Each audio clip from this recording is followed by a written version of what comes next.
사도 바울은 그 유명한 사랑장이라고 불리는 고린도전서 13장을 마무리하면서 이렇게 말을 마치죠. 그런즉 믿음, 소망, 사랑, 이 세 가지는 항상 있을 것인데 그 중에 제일은 사랑이라 라고 하면서 마무리를 짓습니다.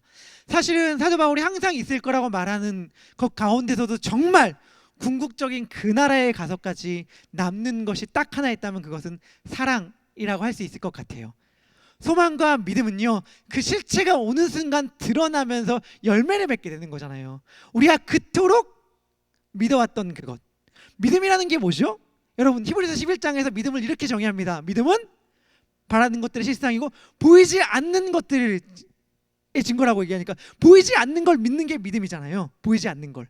근데 그게 실제로 나중에 그날이 와서 눈에 보이게 된다면 더 이상 건 믿음의 차원은 아닐 것입니다. 마찬가지로 우리가 주님을 열렬히 소망하고 기다리는데 그것은 주님이 오시기 전에 주님을 소망하는 것인데, 그리고 그 나라, 하나님의 영광스러운 나라가 오기 전에 그 나라를 소망하는 것인데 정말 그 나라가 내 눈앞에 쫙 펼쳐졌어요. 그럼 더 이상 이제 그 나라는 소망하지 않아도 괜찮아요. 그냥 누리는 거죠. 그렇다면 남는 게 뭘까요? 남는 건 사랑인 것 같아요. 결국에 이 세상을 살아가면서 성경 가운데 하나님께서 저에게 주신 진리 가운데 느끼는 것 가운데 하나는 뭐냐면 사랑만 남는다는 것입니다. 그러니 열심히 사랑합시다. 특별히 우리 신혼여행을 마치고 이제 돌아오는 게 뒤에 은석 형제님 보이는데, 경혜자매 은석 형제 보이는데, 열심히 사랑합시다. 이 땅 가운데 우리가 추구하고 애쓰는 것이 너무 많아요. 사실은 청년회 때 열심히 일하잖아요. 열심히 공부하죠. 취업 준비도 열심히 합니다. 학점 관리도 열심히 너무 잘해요. 할 것들도 많이 있는데요, 사실은 그것만큼 노력하지 않는 것 같아요. 사랑하려고 하는 노력 말이죠. 우리가 취업을 준비하고 일을 열심히 하고 성적 관리를 하는 만큼 하나님께 주신 사랑을 향하여 열심히 노력하고 있는가? 사실 제가 바라는 것은 무엇이냐면 정말 사랑하려고 우리는 애쓰고 힘써야 된다. 힘써 사랑해야 된다라는 말을 하고 싶어요. 사랑이 왜 힘을 써서 해야 합니까? 왜냐하면요, 우리가 마음이 넉넉할 때는 사랑하기가 쉽습니다. 내 마음 가운데 막 여유가 넘쳐요. 내 마음 가운데 막 풍요와 평안이 넘칩니다. 그 가운데 누군가에게 잘해주는 게 뭐가 그렇게 어렵겠어요? 누군가를 사랑한다 라고 말하는 게 뭐가 그렇게 어렵겠어요? 내가 막 부유하고 막, 제가 어렸을 때 공자님 말씀 가운데, 공자님 말 가운데 제 마음에 확 꽂혀서 와닿은 것 중 하나가 있었는데, 뭐냐면 부자이면서 겸손하기는 쉽다. 근데 가난하면서 원망하지 않기는 어렵다 라는 말이 어렸을 때 제 마음 가운데 많이 와닿았어요. 사실 부자와 겸손하기는 그렇게 어렵지 않다는 거예요. 그런데 정말 어려운 것이 무엇이냐면 가난한 자가 원망하지 않는 것.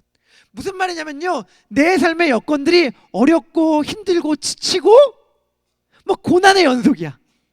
뭐 하나 넘어가면 그 다음에 뭐가 찾아오고, 내가 감당하지 못할 고난들이 막 찾아올 때 사랑할 여유가 어디 있어요?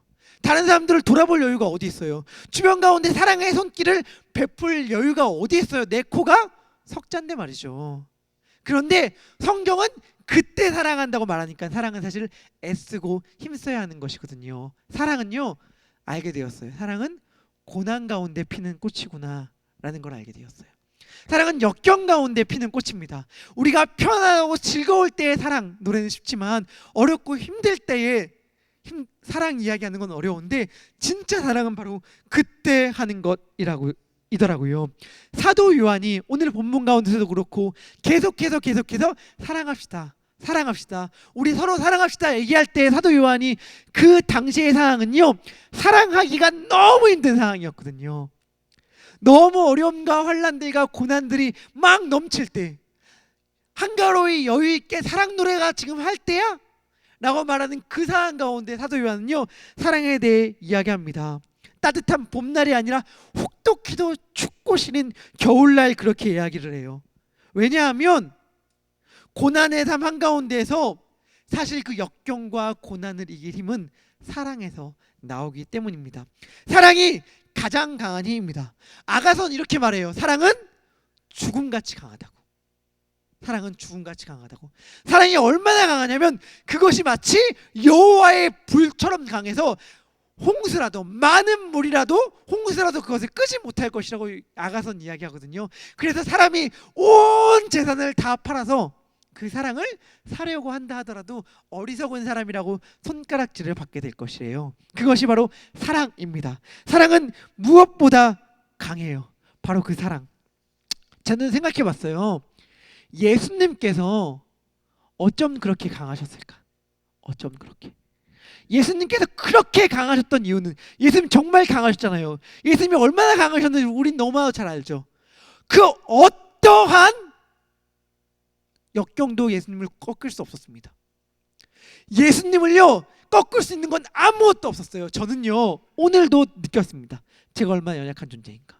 저는 사소한 말 한마디에 마음에 상처를 입어요. 그리고 누군가가 내가 기대한 행동을 하지 않았을 때, 난 이렇게까지 애썼는데, 난 이렇게까지 노력했는데 그거에 합당한 보답이 찾아올지 않을 때에 마음에 상처를 입어요. 근데 예수님을 봐요. 예수님은요 가룟 유다, 자신이 정말 사랑했던 그 제자가 자신이 향해 배반했던 그 배반조차도 예수님의 사명과 소명을 꺾지 못했어요. 무슨 말이냐면 못해 먹겠다. 아니 어떻게 내가 이렇게 믿었던 제자 나를 배신할 수 있지? 가룟 유다만이에요. 베드로는 어땠어요? 베드로 십자가에 달려 예수님이 십자가에 처형을 당하려고 끌려가려는 그동안 베드로는 예수님을 모른다 하잖아요. 마가복음을 보면 뭐라고 얘기하죠? 저주하여서, 예수님을 향한 저주를 덧붙임하면서 모른다고 얘기해요. 그렇다면 예수님 입장에서 나 같으면 못해 먹겠다. 여기까지다. 아니 내가 해도 정도가 있지. 어느 정도는 지켜줘야지 세상에. 이건 너무한 거 아니야? 라는 말을 할 수도 있었을 텐데 예수님은 그러지 않아요. 예수님은 자기에게 주어진 사명을 끝까지 지키고 밀고 나갑니다. 이 힘이 어디서 나왔을까? 어디서? 이 힘을 어디서 나왔는지 요한복음 13장은 이렇게 말하는데, 그가 아버지께로 갈 날이 얼마 남지 않음을 아시고 곧 죽을 날이 얼마 남지 않음을 아시고 세상에 있는 자기 사람들을 사랑하시되 끝까지 사랑하시니라. 이 사랑이 예수님의 그 길을 가능하게 했거든요. 그래서 우리가 너무나도 알고 있는 유명한 맥스 루케이도의 말이 있잖아요. 예수님을 십자가에 매달리게 했던 것은 못이 아니라 사랑입니다 라는 말이요. 예수님의 그 길을, 십자가의 길을 가능하게 했던 것은요 바로 사랑입니다. 이 사랑할 때에만 우리는 좌절하거나 낙심하거나 무너지지 않을 수 있어요. 바로 그 힘이 사랑입니다. 저는 오늘 요한일서 말씀을 통해서 그 사랑의 중요한 특성 가운데 하나를 이야기하려고 하는데, 요한일서의 말씀을 이야기하기 전에 우리 공동체를 생각하면서 제가 품었던 마음을 하나 이야기하고 요한일서에 얘기하려고 그래요. 제가 어렸을 때 참 유명했던, 인기 있었던 영화가 있습니다. 흐르는 강물처럼이라고. 흐르는 강물처럼이라는 영화를 보신 분 계십니까? 저랑 나이가 비슷하거나 저보다 한참 위이신 분들은 뭐 보셨을 텐데, 유명한 배우들이 많이 나오죠. 그 중에 그 뭐 브래드 피트의 앳된 모습도 볼 수 있고, 저는 헐리우드 배우 가운데는 브래드 피트가 제일 잘생긴 것 같아요. 돌아간 제임스 딘을 제외하고 하여튼간 여하튼간 뭐 그건 중요한 게 아니니까. 그런데 그 브래드 피트의 아빠가 목사거든요. 맥클레인 목사인데 그 목사가 설교 가운데 한 말이 있어요. 되게 유명한 대사로 지금까지 회자되는 말인데, 그 목사가 설교 가운데 이렇게 얘기를 합니다. 감당할 수 없는 어려움과 슬픔이 딱 찾아왔을 때 이렇게 얘기를 하더라고요. 우리는 완전하게 이해할 수는 없어도 완벽하게 사랑할 수는 있습니다. 근데 이 말이요, 완전하게 이해할 수는 없어도 완벽하게 사랑할 수 있다는 이 말이 그 영화를 처음 봤을 때 그 어릴 적이나 지금이나 이해가 되지 않아요. 동의도 되지 않고 말이죠. 물론 그 말이 이 정도의 말이라면은 어느 정도 이해가 됩니다. 뭐냐면 이해할 수 없어도, 모든 걸 다 이해하지 못해도 우리는 사랑할 수 있습니다 라는 말 정도면 이해할 수 있지만 우리가 어떻게 완전하게 사랑해요. 그래서 저는 그 말이 예나 지금이나 솔직히 와닿진 않아요. 근데 얼마 전에 그 영화의 그 대사를 다시금 접하게 되었을 때 제 마음 가운데 우리 공동체가 갑자기 탁 떠오르면서 들었던 생각이 하나 있습니다. 무슨 생각이 들었냐면,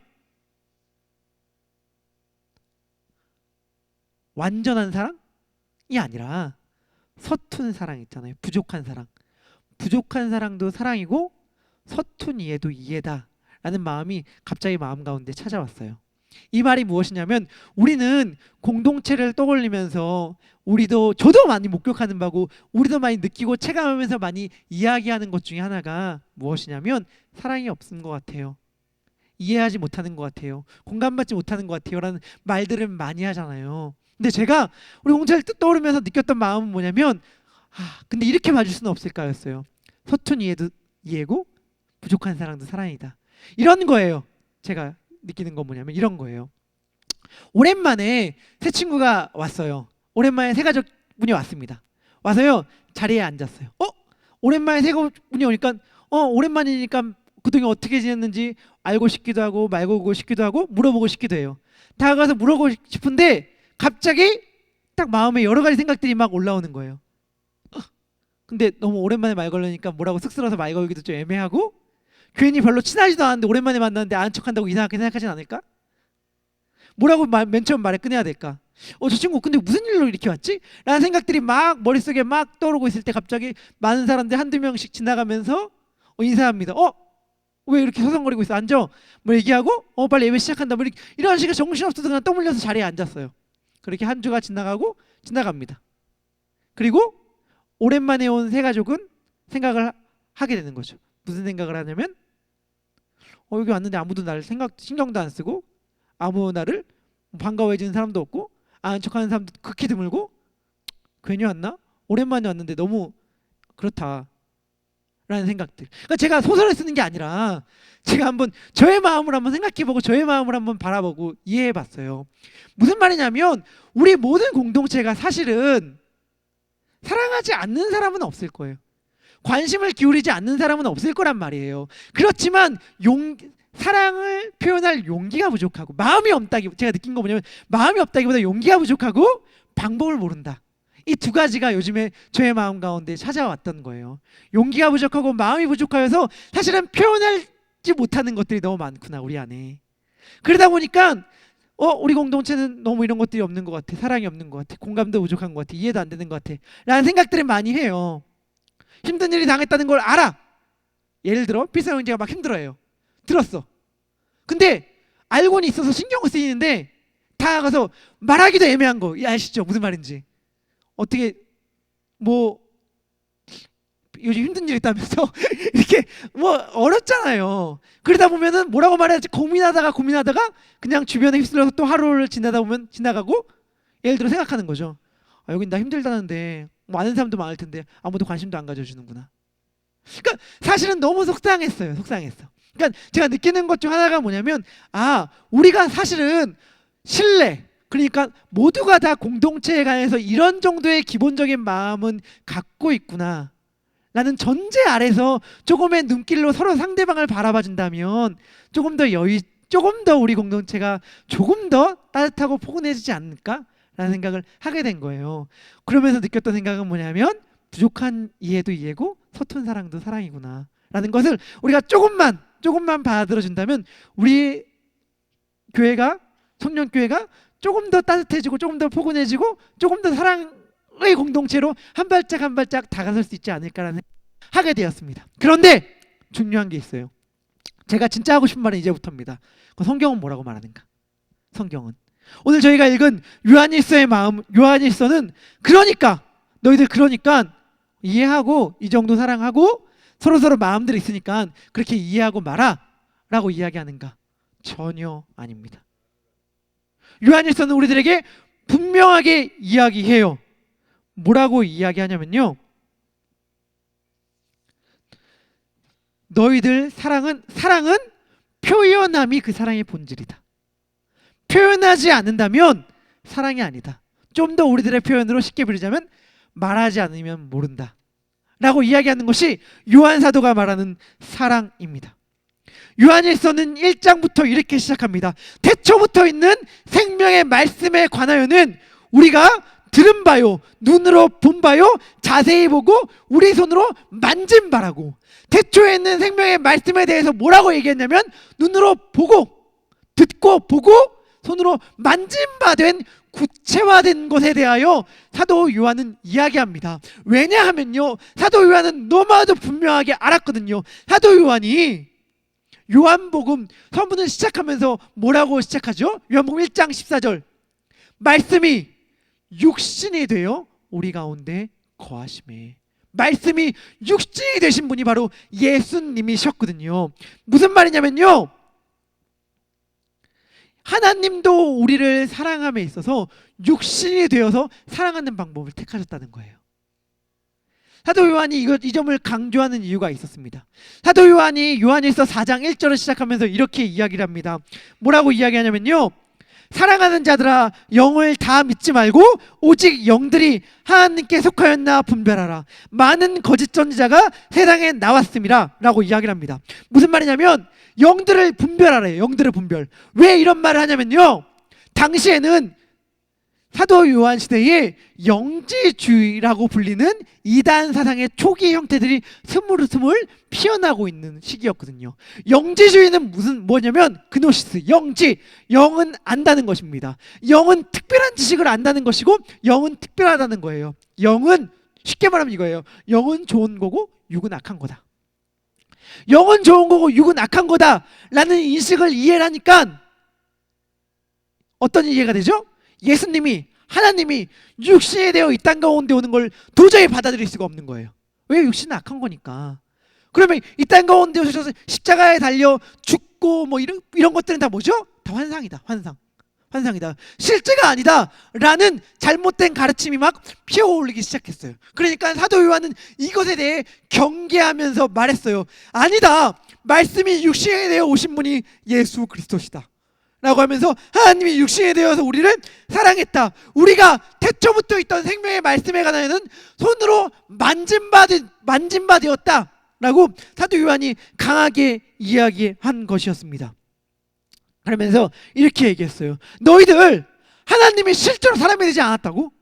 하나님이 실제로 사람이 되지 않고 그것들은 다 환상에 불과하다고? 하나님이 우리를 사랑한 것들이 다 환상이고 실제가 아니고 십자가에 달려 죽은 것도 다 실제가 아니다고? 아니다, 하나님은 육신이 되어서 우리를 사랑하셨다라고 사도 요한이 목소리쳐 외치는데, 그 말을 다시금 우리들이 이해할 수 있게 쉽게 표현하면 이런 겁니다. 하나님은, 예수님은 마음만이 아니었다라는 거예요. 예수님도 우리를 사랑하셨을 때 마음만이 아니었습니다. 예수님 우리를 사랑하셨을 때 육신이 되셨고요, 직접 두 손과 두 발로 우리를 사랑하셨습니다. 하나님은 입으로만 사랑하지 않으셨어요. 성경은 이렇게 얘기합니다. 그가 우리를 위하여 목숨을 버리셨으니 우리가 이로써 사랑을 알고 우리도 형제들을 위하여 목숨을 버리는 것이 마땅하도다. 요한일서 3장 16절 말씀입니다. 그래서 요한은 이렇게 얘기해요. 자녀들아, 우리가 말과 혀로만 사랑하지 말고 행함과 진실함으로 하자. 이렇게 얘기를 합니다. 사도 요한은 되게 강하게 말을 해요. 사랑한다는 것은 뭔지 아세요? 사랑한다는 것은요, 사망에서 생명으로 옮긴 거예요. 사랑하지 않으면 여전히 사망 가운데 머물러 있는 거예요. 사랑한다는 게 뭘까요? 사랑한다는 거. 여러분, 제가 사랑한다는 거에 대해서 하나, 당장 우리가 취할 수 있는 것 하나를 말씀드리면, 제가 막 사랑에 막 넘치는 사람이냐 이렇게 말하는 것 같아서 갑자기 부끄럽네요. 우리 김영 형제님이었으면 되게 이런 말을 자신 있게 해도 부족함이 없었을 텐데. 사랑한다는 게 뭐냐면요, 제가 느낄 땐 사랑한다는 건 다가서는 겁니다. 이렇게. 사랑한다는 건 다가선다는 것을 너무 잘 알고 있지만 사실 저도 용기가 없어요. 목회자인 제가 용기가 없는데 여러분들은 어떻겠어요? 사실은 우리 공동체, 청년 공동체를 향해서 마음이 없으신 분은 없을 거예요.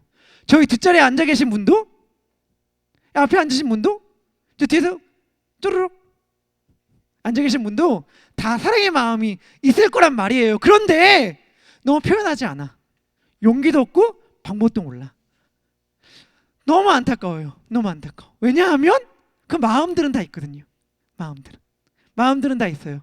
그러니까 사실은 내 마음, 이제 제가 공식적으로 마지막 설교예요. 언제 다시 설교할지 저도 알지 못해. 뭐 이러면서 다음 주에 올 수도 있지만, 근데 느끼는 건 뭐냐면, 마지막으로 제가 간절히 부탁하고 싶은 게 하나가 있다면 뭐냐면, 여러분 표현하세요. 사랑하시고 사랑을 표현하세요. 그게 예수님의 방법이었어요. 그게 예수님이었어요. 예수님은요, 다른 게 없더라고요. 예수님은 늘 먼저 다가가셨더라고요. 그리고 예수님은 늘 먼저 손을 내미셨더라고요. 근데 그건 우리들은 너무 힘들어. 상처받기도 싫고 민망해하기도 싫고 상대방이 어떻게 느낄 것인가, 그런 마음들 때문에. 그러니까 제가 바라는 것은 뭐냐면, 우리 다 죄송합니다만 그런 마음 품기를 바라면서, 우리 다 기본적으로 그런 전제적인 마음을 깔고 있다는 걸 염두에 두고 행동합시다. 다 누군가가 다가와도, 누군가가 나에게 다가왔을 때 그것을 반가워해 줄 마음들이 있다. 용기가 없어서 그렇지 다 사랑할 준비가 되어 있다라는 마음들을 다 갖고 있었으면 좋겠습니다.